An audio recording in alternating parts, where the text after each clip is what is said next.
I want to expand on some of the basic concepts that we've already covered here in Granblue Fantasy Versus so far.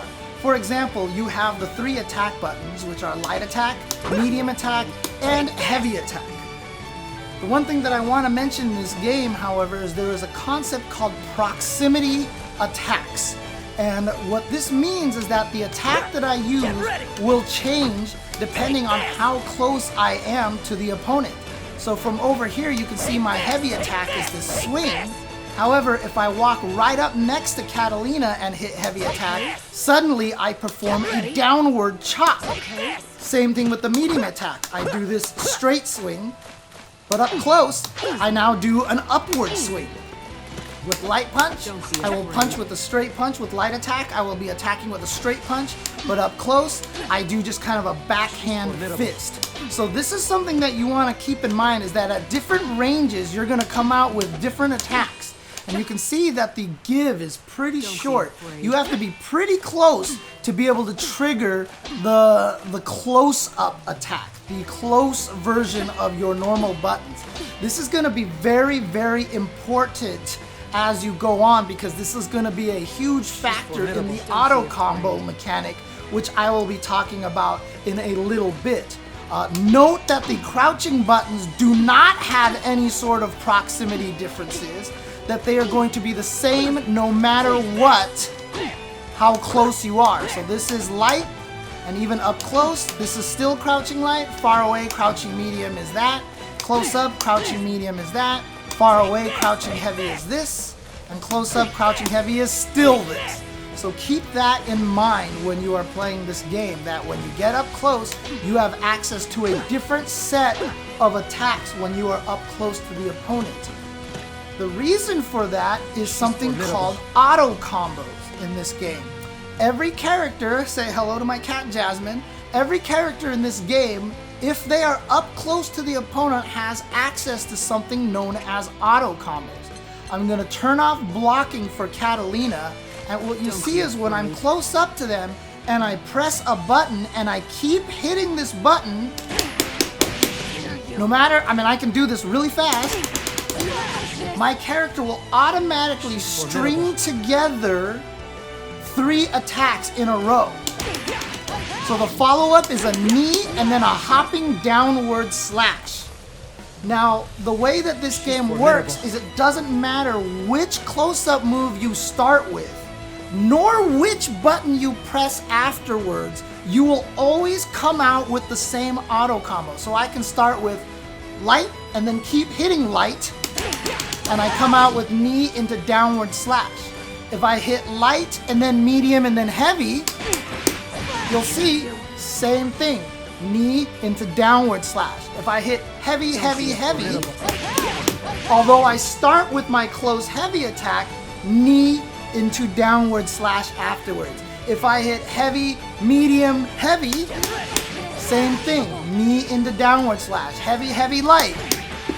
Whoops. There you go. The follow-up 2 hits on your auto combo will always be the same hit. Its only difference is that the move that you start with. Obviously, if I do heavy, heavy, heavy, it will do more damage than if I do light, light, light, only because the initial move changes the damage. If I hit light, heavy, heavy, or if I hit light, light, light, it will be the same damage no matter which sequence I use. The follow-up moves on the auto combo will always be the same. Now, the reason why it's important to talk about the difference between far attacks and proximity or close attacks is that your far attacks do not have the ability to go into the auto combo. So from this range, I can obviously do medium, medium, medium, but if I do a far attack, you'll see nothing comes out.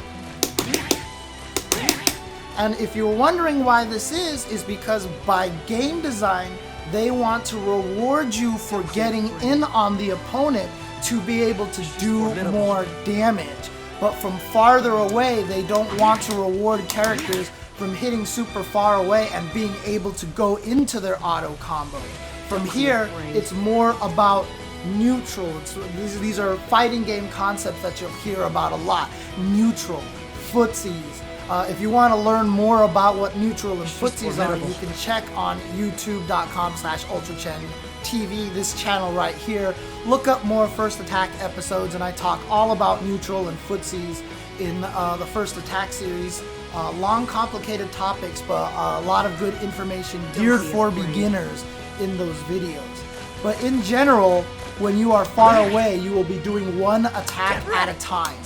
You will not be performing the auto combos. If you go into the opponent, then you can perform the auto combos. And even after the auto combos, you can get a lot more damage. And again, because the unique button is so different for every character, you know, it doesn't have this proximity concept. It's always going to do the same thing no matter how far away or how close up you are to the opponent, because unique might not even be an attack for some characters. Now, there are some cases where a character does not have a far version or a close version of an attack. As somebody in the chat, you can see Kogaichi mentioning here in the chat, Narmaya, one of the new DLC characters that was just added, actually doesn't have a close A, which means she actually can go into the auto combo even when she hits at maximum distance for her A's. But again, that is a character specific thing, and for the most part, almost every character will have the far version and the close version, and only the close version can go into the auto combo. So that is a little bit of details on the attacks, on the auto combos. Another expansion that I want to give on a concept is the forward dash. This is something that's very important here, is that if you noticed, if I neutral jump, I'll go all the way back to the end of the screen here and I'll neutral jump. And if I forward jump now, you'll see that I land with my foot above those two pink flowers over there. You'll see I land with my foot above those two pink flowers there. If I high jump forward, I land much further forward. So high jumps not only make me jump higher, but they make me jump farther. One of the things that I want to add to this, however, is that if you dash forward with the character, you can quickly move your controller to up forward and you'll perform a dash jump. If you perform a dash jump, you'll actually go a little bit farther than if you just do a regular jump. So let's say I walk forward and I put my first foot in front of those two flowers right there. If I jump forward and I land, my foot is now above all those white flowers that you can see over there. However, if I run to the pink flowers and jump, you can see how much further forward I end up. So I can basically run and jump, and I end up much farther forward. So that's the whole thing. So that's one thing that you want to remember. And you can also run and high jump as well. And now you can see how much farther I go even then. So now I have the momentum from the run and the distance from the high jump, and you can see I practically jump across the whole entire playfield to the enemy. So this is something that's really important to note. When you're trying to approach the enemy, if you're trying to jump at them from far away, you're not going to go very far. If you high jump, you can go a little farther. If you run and jump, you can go about the same distance, maybe a tiny bit farther. But if you run and high jump, you can go very far. So this is something that's important to remember about this. Now, another thing I want to show you about this is the neutral jump. As you can see, the neutral jump doesn't go anywhere. But I can actually run, and while my character is skidding, when you let go of the run, you'll see them skid like this. And they'll stop. During this, if I hit up, they maintain some of the momentum that they have. So I can run, and when he starts to skid, I hit up, and you'll see the character, even though they're neutral jumping, they still move forward ever so slightly. And it'll change depending on when you jump during the skid as well. You can go very slightly forward, or if you jump right away during the skid, they move forward just a little bit more. So these are some ways that the dash changes, can be used to change your jump arc. Another thing too is that while you're dashing and you attack, you'll just come out with the attacks that you would had you been standing in that spot. There are a lot of fighting games out there that when you run forward and hit a button, you gain access to a whole new set of moves that don't exist outside of running. Not so for Granblue Fantasy Versus. If you run and hit a button, you're just going to do the same button as you would had you been standing in that spot. Which does mean you can run up and access your close-up moves as well. So you can run in and get close enough to the opponent and perform your auto combo here. So just keep that in mind when you're running forward. You can cancel into attacks like this, and you can also cancel into jumps, as I've shown already. And then you can also cancel the runs into crouching as well. But as you can see, the opponent actually has to finish skidding before you can crouch, or at least get through most of the skid before they can crouch.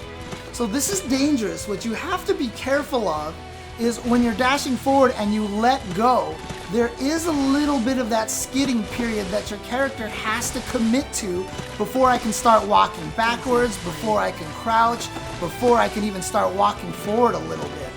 You have to commit to the skid a little bit. This also means that you can't defend while you are running. So if someone tries to hit you with a move while you are running, you will get hit. Even if you press back to defend, even if you hit down back to defend. And again, I'll get into defense in just a little bit more. We'll talk a little bit more about defensive options. Just trying to give you an idea of how the movement options here work. If you dash forward and hold back, you have to skid for a little bit. Same if you hold down back. Now there is something else you can do that we'll get into a little bit when I do talk more about the defensive mechanics. Finally, on backdashes, one of the things I want to talk about this obviously gives you space from the opponent. You'll use this kind of as a defensive way to escape from the opponent a little bit quicker than walking backwards. If you walk backwards, you know, it'll take a while to get all the way to the other side of the screen. If you backdash repeatedly, you can get there a little bit quicker. One thing I do want to mention though is that when you backdash here, your character does go airborne, and I do believe this is common for the majority of the characters. I have Catalina set here to attack after defending, and as you can see, if she hits me during my backdash, I flip out of the air and I have to land on my feet again. This is just mostly a way to try to build space and get away from the opponent, but it is not safe.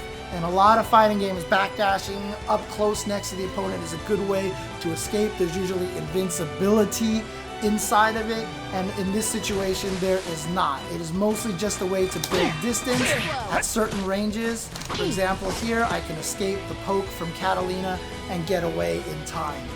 And so that's the last that I want to talk about, the movement options, about forward dashing and back dashing as well.